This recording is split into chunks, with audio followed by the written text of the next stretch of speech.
O fundador de uma das revistas mais famosas do mundo está enterrado em uma pequena cidade no interior de Santa Catarina. A série Nossa História de hoje vai contar quem foi Thomas John Cardell Martin e por que ele veio parar por aqui. Esta é Agrolândia, cidade de cerca de 11 mil habitantes na região do Alto Vale do Itajaí, em Santa Catarina. Com forte produção industrial, mas assim como o nome, com grande parte da renda que vem do campo. Produção de tabaco, peixes e grãos. Mas foi uma situação registrada aqui no cemitério há alguns anos atrás que pegou muita gente de surpresa. Está enterrado aqui um dos jornalistas mais famosos do mundo. Na lápide, Thomas John Cardell Martin, fundador da Newsweek. Na verdade, foi surpresa para mim. Eu nunca tinha visto falar desse jornalista. Aí fica a curiosidade, eu gostaria muito de saber a história dele, né?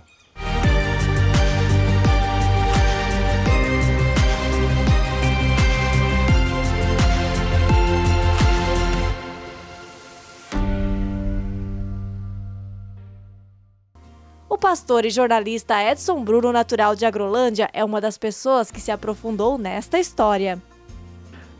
Eu estava dentro do estúdio da rádio trabalhando na cidade de Joinville e o meu irmão ligou-me do cemitério de Agrolândia.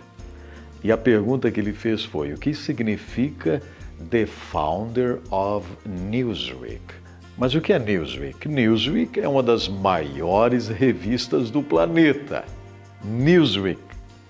Aí eu disse para ele: mas como assim? Tem certeza que isso está aí num túmulo, numa sepultura, no cemitério de Agrolândia? E ele disse: estou aqui.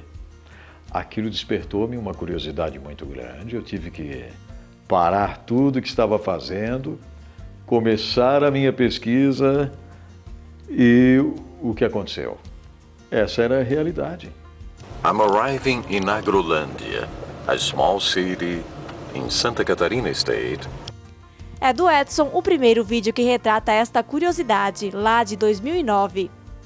Aí eu tomei a decisão, eu preciso fazer o mundo conhecer isso, o mundo saber disso. Afinal de contas, é uma história vibrante e 14 anos atrás, quer dizer, equipamento ainda muito diferente do que a gente usa hoje, de uma forma simples. Eu vou registrar isso e nos mínimos detalhes, contando um pouco da história de Cardell Martin.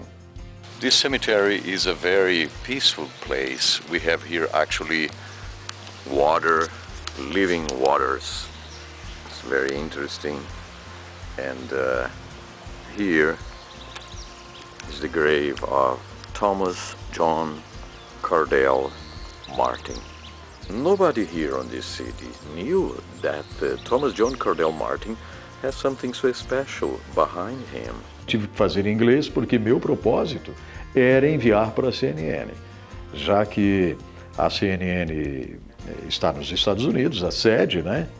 E imaginei, eles vão veicular a matéria, quem sabe algum familiar do Cardell Martin irão assistir a matéria e isso vai se tornar algo muito interessante, porque seria também uma oportunidade de a gente valorizar, porque se ele pediu para colocar na sepultura dele, The Founder of Newsweek, ele escreveu isso antes da morte, ele pediu que colocassem na sua sepultura, é porque ele tinha vontade de que as pessoas entendessem que ele tinha sido o fundador dessa incrível revista.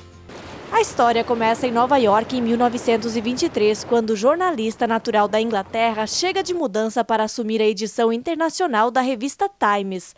Chegou a trabalhar também no The New York Times até em 1933, quando, junto com amigos e personalidades de época, decidiu fundar a própria revista, chamada Newsweek. E ele aproveitou esse status de repórter da Times, fez amizade com autoridades, ao ponto de tomar café com Eisenhower, presidente americano, e selecionou dentre os amigos repórteres os bons repórteres para, com ele, fundarem a revista. A história de Thomas registra ainda mais um capítulo importante. Ele foi piloto do exército da Inglaterra durante a Primeira Guerra Mundial. Abatido em combate, teve uma perna amputada e salvou-se. E eu li também que ele acabou fazendo amizade com o general alemão que comandava o exército que o abateu. E com isso ele conseguiu sobreviver, superou a guerra, né? A amputação foi um desafio, mas nunca um empecilho, pois Thomas seguiu o trabalho por muitos anos, até a revista passar por uma crise financeira que o teria forçado a vender a parte lá pelo ano de 1937. O jornalista foi casado e teve filhos, mas teria se separado e começado a viver uma vida nômade. Dali até 1950, quando desembarcou no Brasil, existem poucas informações, a não ser uma passagem pela Argentina. E foi em São Paulo que surgiu o que faria mudar o mapa da história, por assim dizer.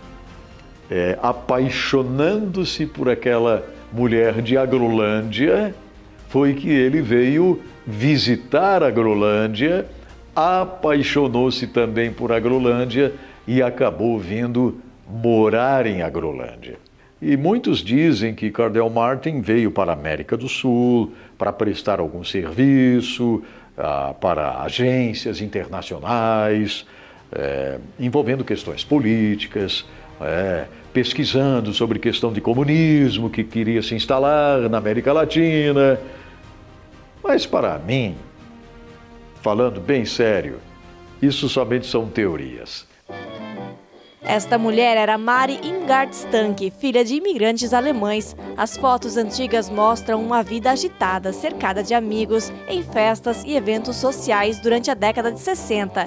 Quem guarda os registros é a sobrinha Eliane, mais uma que não fazia ideia que o tio Tommy, como era chamado carinhosamente, era uma figura tão importante. E saiu isso daí que a gente caiu a ficha, assim, mas não tinha nem notado, né? Eu era muito nova ainda, né? Então, onde que não tinha noção dessas coisas, né? Que daí quando ele faleceu eu tinha só 14 anos, então não entendia nada ainda do que era que estava por trás dele, né? A história de vida dele. A casa em que ele morava não existe mais, mas ainda foi registrada naquele vídeo do Edson Bruno há 15 anos. Here, he built a house and he married a woman here.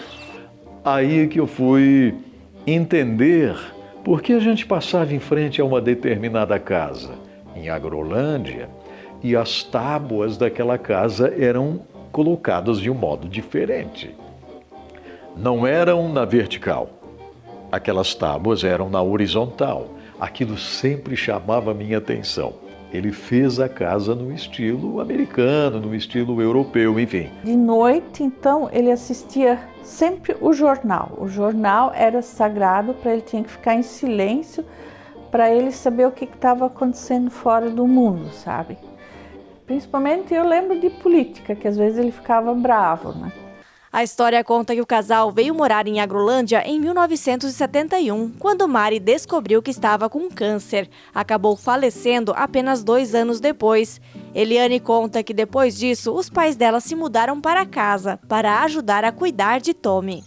Só fico imaginando, ele que era bem mais velho que esta agrolandense, não imaginava que ela iria antes. Com certeza ele sempre pensou que com todos os seus desafios enfrentados e tal, que ele partiria antes.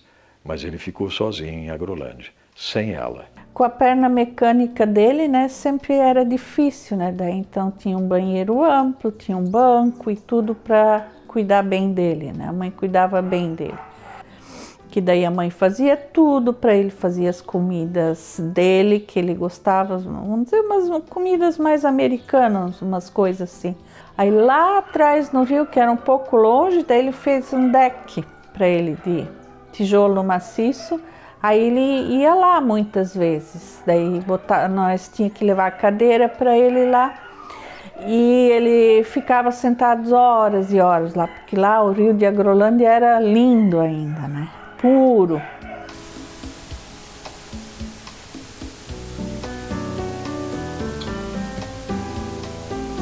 Imagina só a repercussão quando essa notícia foi dada aqui em Agrolândia, uma cidade considerada de pequeno porte no estado de Santa Catarina. Foi o maior documentário. Só que a opinião de quem conviveu com o Tommy é a mesma. Era uma pessoa extremamente reservada, ativo apenas quando o assunto é correspondências. Eu acho que é com as netas dele, de lá, né?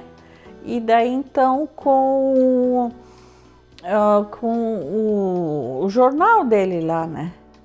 Ele escrevia muita coisa que daí o jornal publicava também, pelo que eu entendi assim, né? Mas não era assim todo dia, só que tinha que ir todo dia para ver se veio alguma coisa, porque levava semanas às vezes as correspondências para ir e voltar, né? Eu conhecia ele de vê-lo na varanda da casa sentado. Nas tardes, normalmente, ele sentava e ficava observando o movimento. Era um cidadão muito observador, mas muito excêntrico, talvez, até desse para se chamar assim, fechado, né? Ele não se abria, assim, ele não circulava na praça, né? Talvez com a disciplina americana, inglesa, que é metódica, né? Que nós aqui não vivemos. Então, para nós era uma coisa estranha. Thomas faleceu em 1979, aos 83 anos, em casa, segundo os familiares, de forma tranquila. A história da vida já virou documentário. Tio Tommy, o homem que fundou a Newsweek, que venceu o prêmio de melhor documentário do New York Movie Awards em 2022. No final dos anos 60, quando o tio Tommy veio morar pra cá, a cidade era muito menor que isso aqui. Sabe, a Agrolândia nos anos 60 é quase a definição de vou me esconder no mato. O que ele mais fazia era escrever e jogar carta. Ele só falava inglês, ninguém sabia, ninguém entendia ele. A expectativa de familiares e pesquisadores é pela construção de um museu em Agrolândia que resgate não só a trajetória de Thomas, mas de outros imigrantes, para que esta história, que chegou a ficar escondida por 3 décadas, não seja mais um mistério, e sim um diferencial na pequena cidade catarinense. É uma história que talvez para algumas pessoas seja um pouco difícil de assimilar, assim, a grandiosidade de você começar um projeto que vai atravessar, né, décadas e décadas e décadas. Por exemplo, eu quando trabalhei nos Estados Unidos, na rádio onde trabalhei, essa revista para nós ela era uma fonte de informação inacreditável, importantíssima, e eu nem sonhava que o fundador dessa revista que eu usava lá nos Estados Unidos tivesse morado em Agrolândia. Ou mais ainda, tivesse sido sepultado em Agrolândia. I know the importance behind this man, so I'm gonna leave this issue of Newsweek magazine right here, like a tribute for this man. Thomas John Cordell Martin.